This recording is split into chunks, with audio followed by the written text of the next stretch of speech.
I'm Robert Estrin with LivingPianos.com with another question answered for you. Today is, how do you end a piece of music? There is really something to this, and I'm going to show you a bit about this by demonstrating for you. I'm going to use actually the end of the Chopin Prelude in E minor. It ends with 3 chords. I'll end it the way I would typically play it first, and then show you some caveats and explain the importance of this subject, how to end a piece.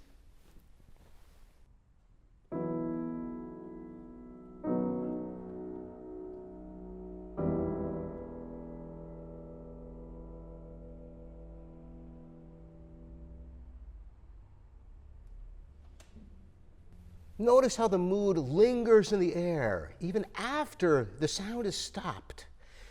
The trick is to be able to get the hands and the pedals releasing very slowly at the same time. This way, any anomalies in damper regulation are minimized, because you don't want to have some notes straggling on while others are continuing to hold. And you certainly don't want an abrupt ending. Now I'm going to show you the worst way to end a piece. And you'll notice students very often, well, maybe they'll even play with some sensitivity, and then they get to the end, and they kind of ruin it by doing this.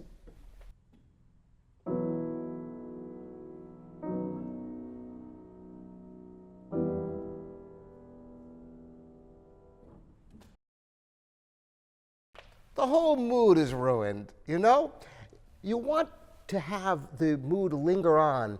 In fact, if you've ever been to a musical performance where the piece ends, a quiet piece like that, and for several seconds there is a deafening silence in the audience, it is an homage to the artist.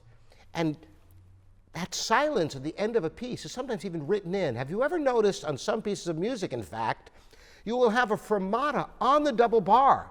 That's right. There's no music. It's not even a rest. It's a fermata on the double bar. What is the composer telling you? The composer is letting you know that even after the sound has ended, the mood, the piece is still in people's minds, and that's part of the piece. Now, so you can practice this. You can practice without the pedal first to be able to release, but practice, more importantly, by releasing together the hands and the pedal. Here's another thing you don't want to do, is to rely totally on the pedal like this.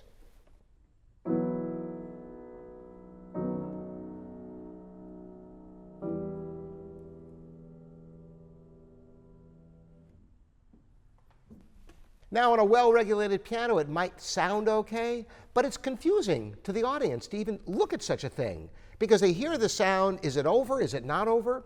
To a great extent, how you position your hands cues the audience as to what's happening with the piece. For example, if you're ending a piece and there's another movement following, by keeping your hands on the piano, the audience understands that there's more to come, and they won't disturb the continuity of the piece with the next movement which is going to follow. I hope this has been helpful for you in knowing how to end a piece to linger that mood. Thanks so much for joining me, Robert Estrin here at LivingPianos.com.